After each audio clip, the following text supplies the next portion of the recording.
Assalamualaikum warahmatullahi wabarakatuh. Apa kabar teman-teman semuanya? Semoga sehat-sehat ya. Semoga selalu dalam lindungan Allah Subhanahu wa taala. Seperti biasa, jangan pernah tinggalkan salatnya dan jangan lupa salawat ke atas Nabi. Allahumma shalli ala sayyidina Muhammad wa ala ali sayyidina Muhammad.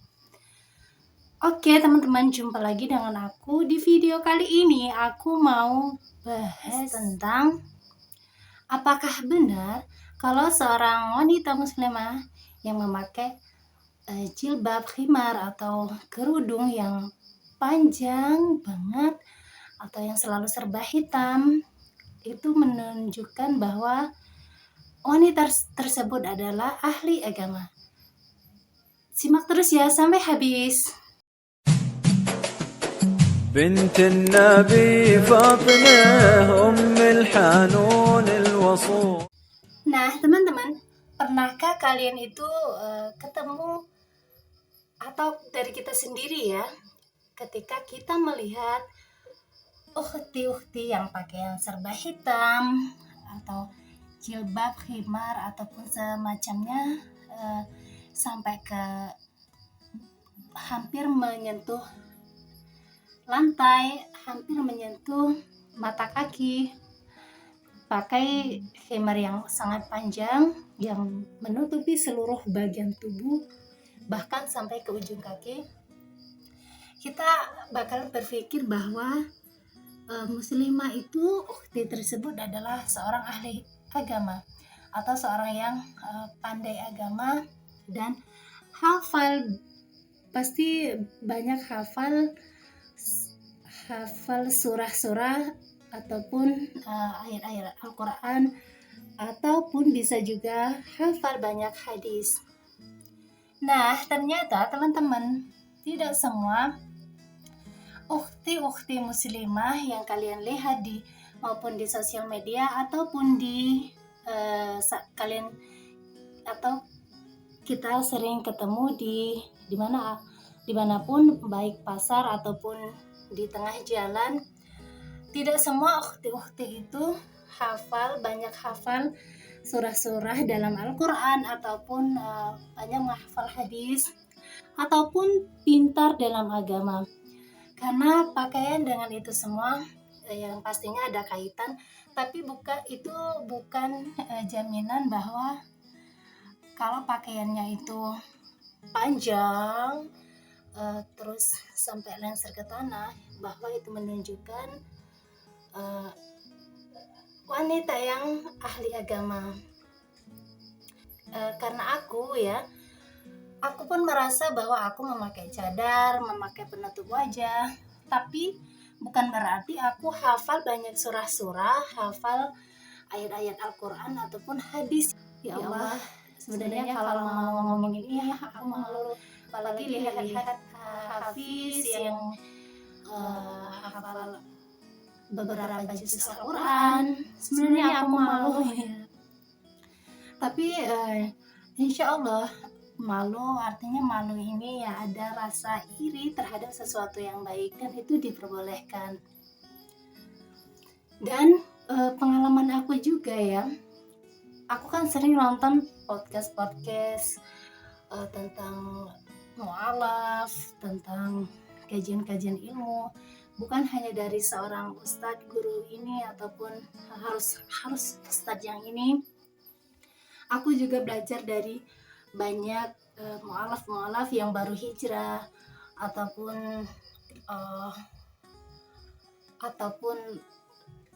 orang yang baru menemukan jati dirinya itu kembali ke agama Islam gitu ya. Dari situ banyak aku temukan muslimah yang pakaiannya biasa aja, pakai jilbab yang warna-warni, terus ada juga mungkin ada yang pakai jilbab yang rame, masih kembang-kembang, banyak lurik-lurik. Terus pakaiannya jilbabnya itu standar saja, pakai ya biasa, pakai penutup aurat, tapi jilbabnya yang standar. Dan itu ilmunya Masya Allah, pemahamannya terhadap agama itu luar biasa. Dan pernah juga aku nonton podcast yang tentang mualaf. Beliau ini ya mualaf, tapi alhamdulillah sudah lama. Dari ilmu beliau yang beliau ini sampaikan ya terhadap ilmu tentang Allah, di situ menyentuh, maksudnya ilmu yang sangat luas, khazanahnya itu sangat luas. Ilmu itu bukan hanya sekedar halal haram, karena itu sudah menjadi kayak ibaratnya ini itu haram dan ini halal, itu sebenarnya sudah menjadi teori. Tapi ketika kita memikirkan tentang Allah, bagaimana dengan ciptaannya terhadap alam, manusia, makhluk dan sebagainya, itu adalah ilmu yang sangat mahal. Bagaimana tentang hati, tentang Rasul, tentang rohani, jiwa yang sangat berhubungan dengan Allah dan Rasulullah, itu menurut aku itu adalah ilmu yang benar-benar ilmu yang sangat mahal. Bagaimana hubungan hablum minan nas dan juga hablum minallah. Jadi hubungan bukan hanya sekedar hubungan kita terhadap Allah, tetapi juga hubungan manusia terhadap manusia yang lainnya. Bukan hanya sekedar halal dan haram saja. Nah, kebanyakan kita itu menilai dari penampilan.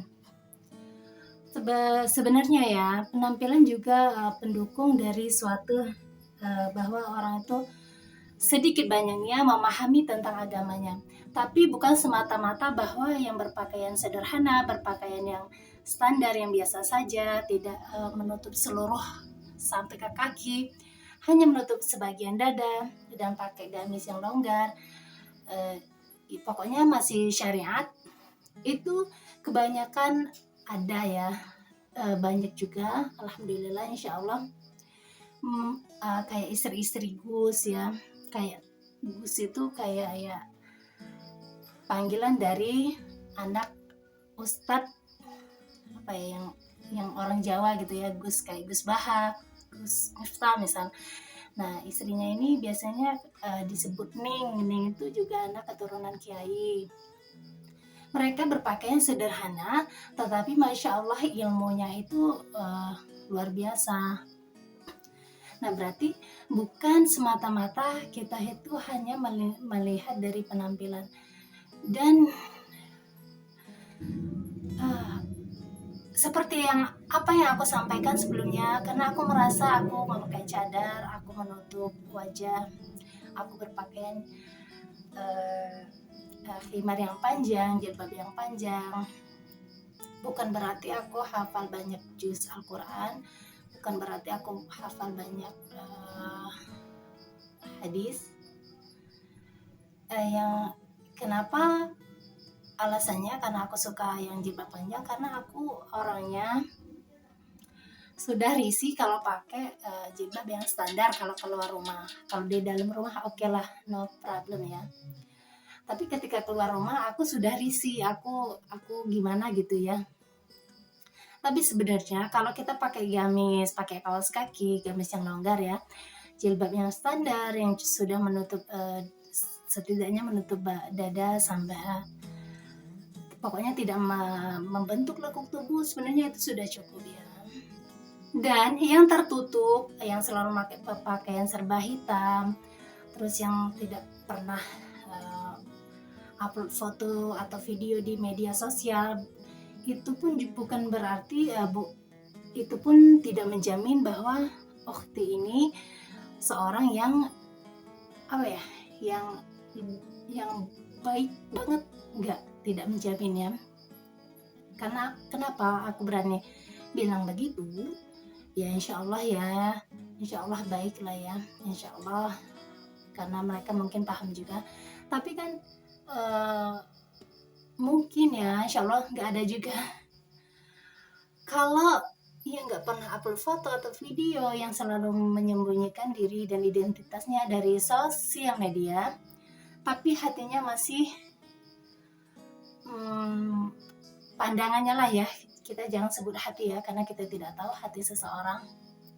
Pandangannya ini masih buruk, masih selalu negative thinking, selalu suuzon ya. Kak, kenapa kok kakak yakin banget kok tahu ya bahwa ada yang bilang begitu ya?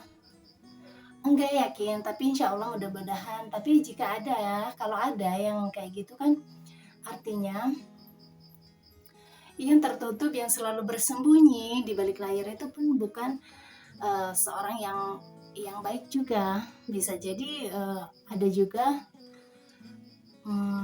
ya yang pandangannya masih seuzon ya terhadap teman-teman kita, saudari-saudari kita yang masih eksis di media sosial. Pandangannya pandangan mata jahat ya. Contoh misalnya, ih sudah pakai cadar tapi masih upload video atau masih upload foto, percuma bercadar. Nah itu kan adalah sudut pandang yang negatif ya, karena mungkin dia merasa bahwa dirinya sudah sempurna, tidak lagi upload foto, tidak lagi upload video. Dia merasa bahwa ilmunya sudah lebih baik dari orang lain. Nah itu juga bisa menimbulkan penyakit hati sebenarnya ya. Ya bisa menimbulkan penyakit hati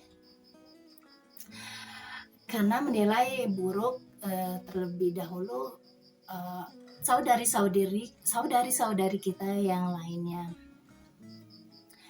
Nah, pesan aku buat ukhti-ukhti yang tidak lagi menampakkan diri ataupun menampilkan identitasnya di media sosial ataupun apapun ya, baik foto, video,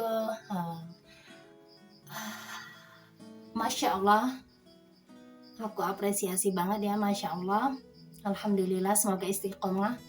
Tapi ingat ya teman-teman, ukhti-ukhti, saudariku, tetap jaga hati. Tetap jaga hati, selalu berpikiran positif dulu sebelum menilai buruk orang lain.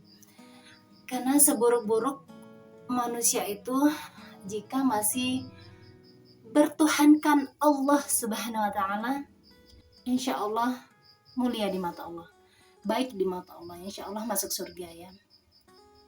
Insya Allah kita doakan yang terbaik saja. Karena kita tidak tahu juga ke depannya, mungkin seseorang yang sekarang mungkin tersesat di jalan yang salah ke depannya, atau suatu hari nanti mereka tersesat di jalan kebenaran.